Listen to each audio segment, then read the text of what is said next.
Hi guys, and welcome back to Candidate Top to Bottom. With the recent resumption of express entry draws, we've been busy talking immigration and not adding to our Get Started in Canada series, so we figured we should get back to it. Today, we're going to give you some ideas about how to save and invest your money in Canada and talk you through the 3 most popular tax-efficient schemes which Canadians use to put money aside for retirement and their kids' college funds. Before we get stuck into those 3 schemes, it's worth pointing out that Canada does have a pension plan called, somewhat unimaginatively, the Canada Pension Plan, or CPP. And you contribute to it during your working life, then claim it at some stage between the ages of 60 and 70. The exact age at which you start to claim is up to you, and the amount you will receive is dependent on your contributions and previous income. The payments made to you from the CPP are taxable, but it's still worth looking into.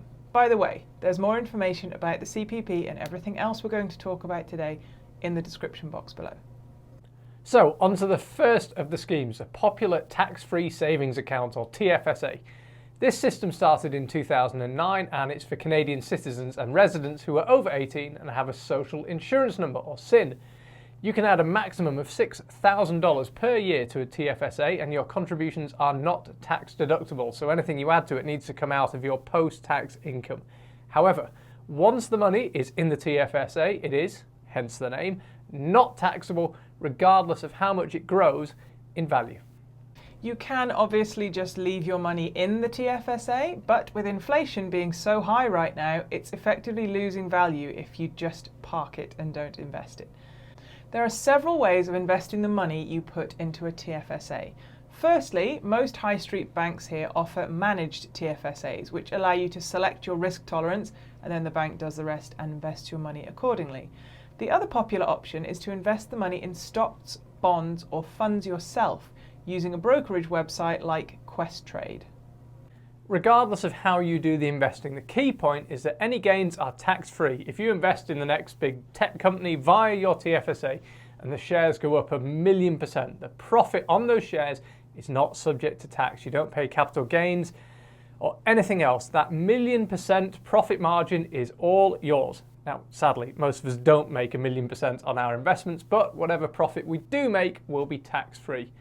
One final thing about TFSAs is that the maximum annual contribution changes and has been as high as $10,000 per year. So our advice is to put in as much as you can afford or are permitted every year, because tax-free investments are pretty hard to come by. The next scheme we're going to talk about is the Registered Retirement Savings Plan, RRSP, a plan managed by the government to make sure that people have savings in place for retirement. Most contributions you make to your RRSP are tax deductible, which is great because it means that every dime you put into your RRSP is taken off your taxable income, thereby reducing your tax bill. RRSPs can be used to invest money much like a TFSA, and like a TFSA, the money is not subject to tax as long as it's in the RRSP. However, when you withdraw money from the account, then it's treated like income and you get taxed on it like you would with any other income. The key benefits to the scheme are twofold. Firstly, you can reduce your tax bill by making RRSP contributions, and secondly, you can withdraw money from your RRSP when you're retired and have a lower income, thereby putting you into a lower tax band than you would if you withdrew the money when you were earning a full salary. In essence, you avoid some tax when you put the money in, and you pay less when you take it out, provided you do it right. The maximum amount you can contribute to your RRSP is 18% of your earned income, or the maximum annual contribution for the taxation year, whichever is lower. For 2022, the contribution limit is $29,210, but it changes from year to year. The final scheme we'll talk about today is the Registered Education Savings Plan, RESP, a special savings account for parents who want to save for their kids' education after high school. You can contribute up to $2,500 per year per child to your RESP, and the government will match 20% of your contributions, meaning that if you put in the maximum amount each year, the government basically gives you $500 per child. There aren't many investment schemes which provide a 20% return, and it gets even better because, like the RRSP and TFSA, you don't pay tax on gains that your RESP investments accrue while the money remains in the account. Like the other two schemes, you can either use a broker like Questrade to make your own investments or use the services of a financial institution like a bank to invest your RESP contributions for you. Once your kids go to post-high school education, they can then withdraw the money when they provide proof of enrolment in a university, technical or trade school, vocational college or other eligible institution. Technically speaking, you, as the owner of the RESP, withdraw the money, but it's treated as income for your kids. Any gains made via the RESP and the government grants added to it are subject to tax, but your original contributions aren't.